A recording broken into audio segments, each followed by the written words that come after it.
So I was hiking this mountain one time. Who's been to Southern California? Born and raised. Does anyone know Saddleback? Yeah. You guys know it. So me and my buddies were like, okay, we drive by this mountain all the time. Let's go hike this mountain. And that was our attitude. It was like, yeah, it only looks like this high, right? So let's just do it. Let's just go do it. And me and this friend also had an idea of kayaking from Laguna Beach to San Clemente and back. What? That's crazy. Yeah. Really? That's crazy. So, okay, but okay, as Dana Point, we saw the San Clemente, but it was 18 miles, 9 each way. Okay, so me and this friend, we like to do stuff that people told us we couldn't do. Like we get this dumb idea. I don't know if anyone can relate, but we get this dumb idea, and then we would talk about it, and then people would be like, you can't do that. And they're like, oh, now we're doing it. For real. Before we were just joshing around, now we're doing it. And so we're gonna hike this mountain, okay? And I'm not like a hiker. Do I have any like outdoorsmen, like prideful, like you're an outdoors woman or man? I'll have more ladies raise their hand. Why is it called an outdoorsman? Outdoors woman? So we go to this mountain. We get there at like 8. So we're driving on this trail, okay? In this '97 Pontiac Grand Prix, like this is how it goes on the road, right? Imagine when you're driving through potholes this big. So we get and we're like climbing this elevation. Okay, we're driving. I love when you laugh. Like, boom! It's like bottoming out every time. Sorry, remembering back. And we like have a small like drawstring backpack. And I put like a water bottle in there and like a meal bar. Okay, and I'm in shorts and a t-shirt. I think I bring a sweater, like a light sweater. Okay. And it's California, so like it's always summer, right? I think it was January. But so we go there and then we finally find like where to park. And then we're like, okay, like where do we walk? Well, the top is somewhere that way. Okay, let's just go this way. So then, and that's our attitude. It's like let's just go after it, right? And then we start hiking, and we're like, oh, this is so pretty. This is so serene. This is so fun. This is gonna be awesome. And then we go, and we're like, okay, this is a good workout. Like this is pretty cool, right? And then it starts sprinkling a little bit. So we're like, oh, perfect. I love the rain. Rain's good. And then we're hiking up a little bit. Oh, should we stop? Yeah, let's stop. Let's have a snack, grab some water, right? And then we keep hiking up, and then the rain like starts to, I guess when we're climbing elevation, starts to turn to like little hail. And we're like, not like Texas hail, okay? Like California has like light, fluffy hail that you like prance around in. Okay? That's California hail, not like you need a new roof hail in Texas. Okay, Sammy's dad's a roofer, so they pray for hail to murder everyone's roofs. And they make tons of money. It's crazy. Really funny business. Okay, so we're hiking up, and then it starts to get a little chilly. So I put on my sweater. A little chilly. And then I'm like, 2 hours in, all I see is trees. The hail's getting bigger. I'm freezing. And this is gonna be hard. And that's when it hits me. I'm like, oh, it's gonna be hard. But there was still that ember burning inside of me of like all those people who said, you can't do that. Screw you guys. So we keep going. And then we get really tired. And we run out of water. And then it gets hot. Super weird. But then we're hiking this mountain, and then it gets steep. And it gets tiring, and then my friend like stubs his toe and starts complaining. And Max, I'm sitting here, it's just me and him. I'm like, Will, like stop complaining. In my head, if I said that, he would have just like punched me. He's like way bigger than me. He's like a jabril. And then we keep going, and then we're like, oh crap, like this is real. Like this is, we've elevated 2,000 feet. I think we started at 1,000 and it goes to 5,500 or 6,000. So there's like a 4 or 5,000 elevation gain. And then we're 3 hours into this thing, and we see the summit. So we're getting after it, and we're like, okay, let's go. And then we keep going up, and then it starts snowing. Wow. And we're like, but 2 seconds. when we were driving here, you couldn't see the snow. So there were all these extra challenges, and we're in just tennis shoes with no grip. So we're like slipping and sliding. And then the snow is like 2 feet. I mean, not 2 feet, like 6 inches, 1 foot, like on the ground. But you can't take a step up the hill or else you slide back. So we're like putting these sticks in the ground, and Will's bitching about whatever, and we're trying to climb up this freaking mountain.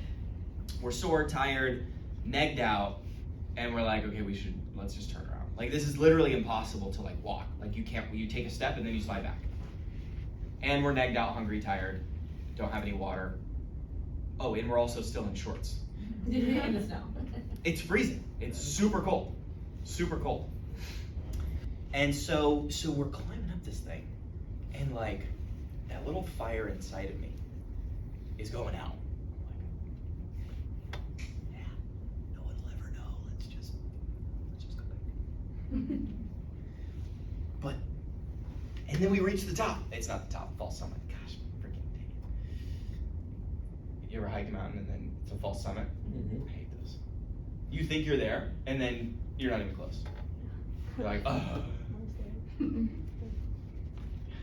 Gosh. So this once roaring fire inside of me was almost put out by me being freezing, for starters, and me being negged out, tired, no food, cold, freezing, person with me complaining. I'm complaining too, pointing all these fingers at him. And you can't walk up this mountain. But then there was this tiny little ember still smoldering inside of me of wanting to accomplish that goal. Maybe because I told all these people that I was gonna do it. And I didn't wanna look like a wuss, right? When I came down, and I can't lie. So we stick it out. We stick it out. And then we get this like second wind. Take these sticks and we get up this thing, and then we get into rhythm and turn off the brain and just listen to that smolder and just try to protect the flame from going out. And I think it relates to our business a whole lot, right? Because as we're climbing our career, our journey, there's gonna be levels of excitement, there's gonna be levels of being negged out, and I think it really boils down to how important it is to protect that flame, okay? Would you guys agree? You gotta protect the flame. So I'm gonna go over a few ways to protect your flame. Oh, and then end of the story, yeah, we made it to the top. And then going down, I almost murdered myself because I would like slide down and then almost like go up. Yeah, it was crazy. Anyways, it was a little bit more fun. But then we walked back into school. This is in high school. This was in high school? We did it. We did it. So protecting the flame. Right, if you ever set out to do something easy, you're not going to be met with much adversity. But would you guys agree, like anything that doesn't take any sort of effort or sacrifice probably doesn't have some large benefit attached to it? So we can all agree that if something's hard, there's probably something great attached to it. Yes. Do you agree? So if we know that conceptually, logically, right, all we need to do is outsmart our emotions that are going to try to convince us to quit every single step of the process. Okay? So we can kind of zoom out of our own lives here for a second and look at, okay, here's my goal. Financial freedom. Put kids in better school. Live in a beautiful house. Travel the world. Like they make luxury cars for you, Victoria. Like those mansions, London that you like check out on Zillow, like you're allowed to buy those. Like they're not made for a certain person. Like Paulina, you're allowed to retire before the retirement age. Like that's okay though. Sometimes we think, oh well, I wasn't. No. That was me. I literally had this mind of like, yeah, hopefully the best I'll be able to do is get a good job that I like. Yeah, but like, don't just work for the job. Do the job to work for the outcome that you want in life. You know what's messed up is we go, as adolescents, you know, as kids growing up, people ask us, what do you want to be? And we say, an astronaut. What kind of a dumbass question is that? Why are you putting so much pressure on this kid to choose what they want to do with the rest of their life when they have no perspective? So then now, me growing up, I told 87 people I wanted to be an accountant. I put myself in the average debt coming out of college is $28,500. Put myself in $28,500 of debt. So now I feel like I need to be an accountant. You probably hate accounting, but you've convinced yourself that it's something you should do because you told all these people. That's the wrong question. The question should be, what kind of life do you want to live? Because I don't want a job. I don't want to always have to be waking up early. Wouldn't it be nice to just not have to wake up early? Where are my sleepers? My sleepers! Wouldn't it be like pretty cool to like go to the restaurant and instead of like choosing what you want on the right side of the menu, choose what you want by just looking at the left side? The right side's where the prices are. Yeah. You like block out like what the food is and you're like, Fries yeah, and- that. Ah, shit. Check it again. Like, wouldn't that be cool? Oh yeah. Wouldn't it be cool to fly first class? You're just justifying what you've told other people your entire life. Dream a little bit. It's okay to dream. Am I hitting home for some people? They're like, oh, you just called me out. Sorry, 93% of the population work for someone else. That means 7% work for themselves. Of all the millionaires in the world, almost all of them work for themselves. Interesting stat, right? Maybe this is going to redefine what you think your dream job is. But man, it's $80,000 salary. Yeah, well here's your $80,000 salary. You ready for this? $80,000, okay, you pay 24%, that's a 24% tax bracket. Could be 26, we'll take 24, which means you keep, what, 76%? Sure. Okay, so your 80 just turned to 60 real quick. So we said, so $60,000. Yeah. So that's a year, so divided by 12, so that's $5,000 a month, okay? $5,000 a month, let's say, okay, we'll say $2,000 per rent. I don't want roommates that are in the form of cockroaches, okay? So now I'm at $3,000, okay, gas ain't getting any cheaper. Car insurance and car, what is that, $1,000 a month, all that together? Okay, eating, we kind of have to do that, right? So what is that, another $1,000 a month? So we're down to 1,000. Oh shoot, forgot about my kid, okay, so that's like 20 grand. I think you mean formula. Right, formula, diapers are really cheap, right? No. Totally. Oh, shoot, okay. Oh, being real. Max, can I just live in a cave? There's probably still rent there too. So what, $1,000 for your kids? Oh shoot, we're already at 0. We didn't even get to like By the clothing. way, that's one kid. That was one kid. Oh crap. Your 80 grand just turned to real small. Oh yeah, and then the prices of everything are going up because they sent out these stimulus checks a couple years ago that we loved. Oops! Now the weight of the dollar is way smaller. Mhm. Everything's gonna skyrocket. Never know. So is that really your dream job, being broke? So, Max, what the heck are you talking about? Talk some English here. It's okay to dream. You know, my mom was afraid that I was burning the candle at both ends. That I was working too much. It's unhealthy. They tell me I work too much. I just did the math. I just can't afford to work as long as you. Because I'm trying to get to my number ASAP. Early 30s, baby. I need to do some stuff with my life. Work-life balance. That's not what my coaches told me in cross country. It was very unbalanced. It was just go until you pass out. Interesting. When this book, Pursuit of Excellence, nowhere does it say like, okay, as soon as you get tired, like take a break. No, it's go, push yourself, achieve your limits, push your limits.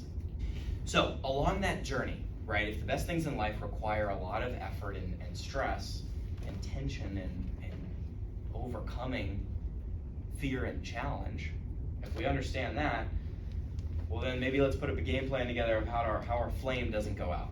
So protecting our flame, okay? So number one, comparison. Comparison almost put my flame out. Comparison, oh, but what is this other person doing? Oh, this person did more sales than me. Oh, this person started after me and is getting promoted before me. Guys, comparison is the thief of joy. Everyone's running their own race, right? With my cross line, right, there's that relationship is, everyone needs to play that role properly because it can be dangerous. Because if I'm like, oh, well, this person is getting promoted before me, I don't like them. Does that help anyone? Does that help the team at all? No. So, hey, well, how do I treat my cross line then? Into a healthy relationship with the people that you're kind of running it with. Number one is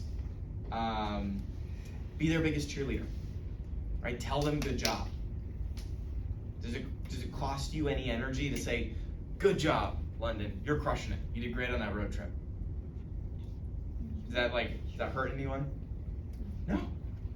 Second thing is positive competition. It's okay to talk a little dirt, right? That's good. Positively. Hey, I'm gonna beat you today. That's good. Competition pushes each other, right? But if it becomes this bone-crushing pressure of, I need to beat this other person and win, it's bad. Number two, something that almost put my flame out is listening to the opinions of others who don't have the results that you want. So if I'm trying to achieve a goal, should I, let's say hiking a mountain, right? Should I ask my buddy who's never hiked the mountain before? Or should I ask the freaking shaman who's done it like 87 times? Right, it's credibility. Do I want to talk to someone, about how to have a great marriage who's been divorced 8 times? I hope not. Right? Do I want to talk to someone about parenting if their kids hate them? Is this okay to say? Like I'm just being real. I'm just talking about what I see. Do I want to talk to the person in my classroom who gets D's and F's?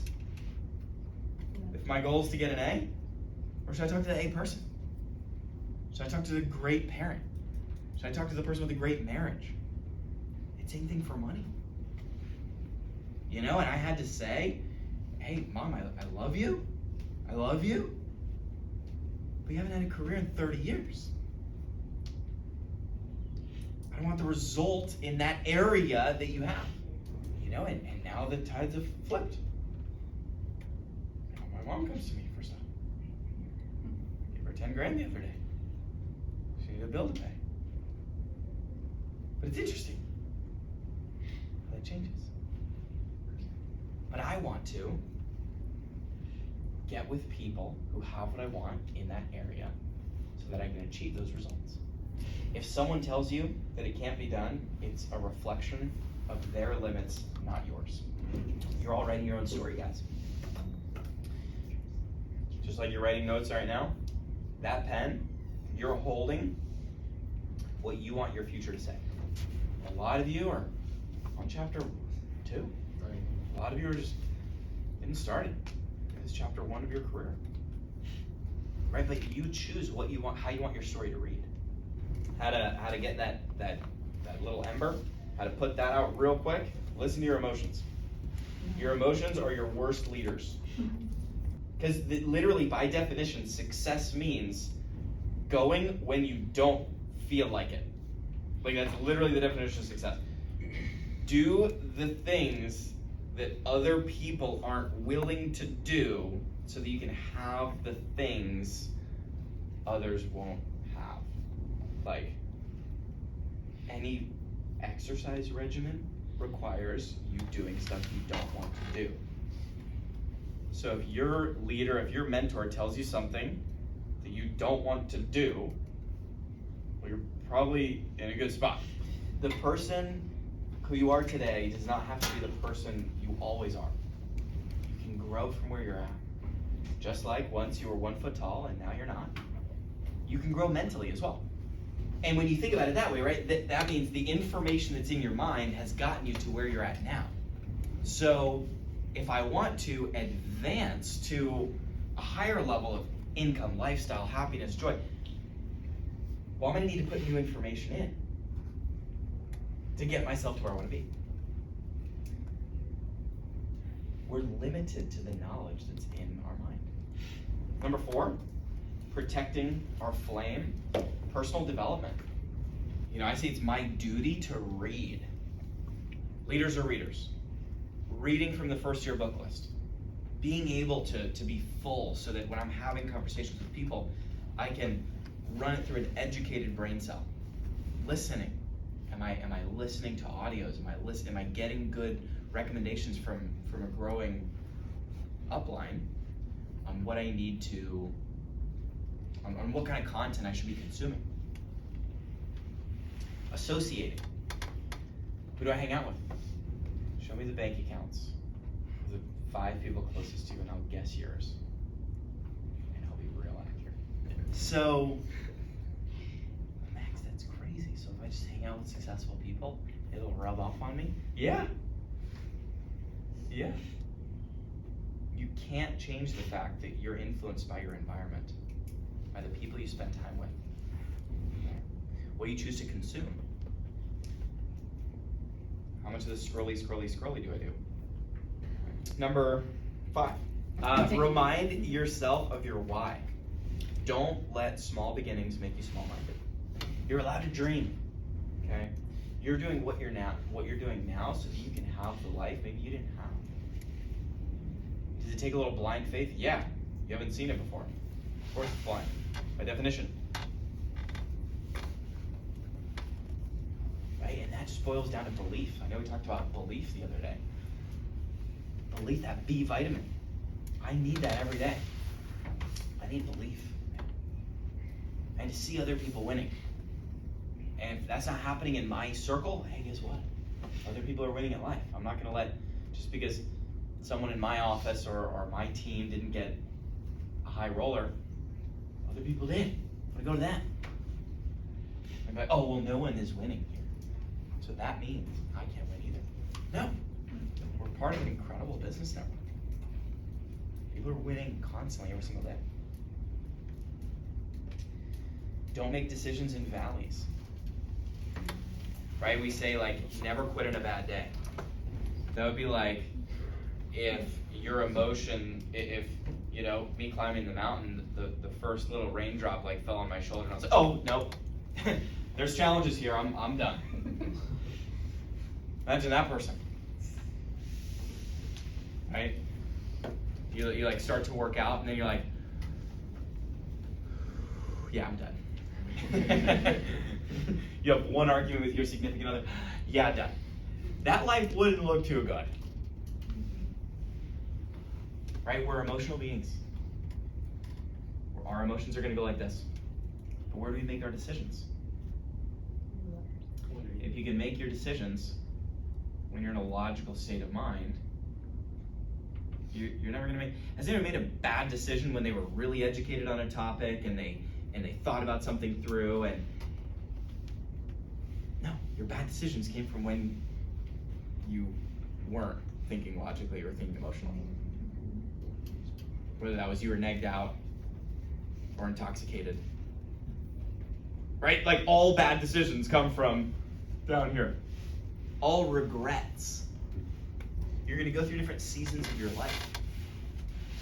Different seasons. Right? But when's my decision-making process? Right? And children make decisions out of emotion. Just hanging out with them as baby.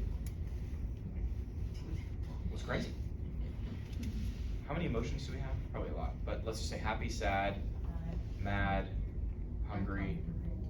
I saw all of those in 20 seconds. Dude, this is crazy. Literally, the baby's like, ah, ah.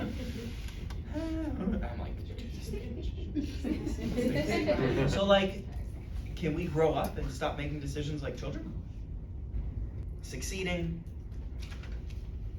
getting promoted, making it in the business, it's a choice. It's a choice. Am I going to follow the roadmap?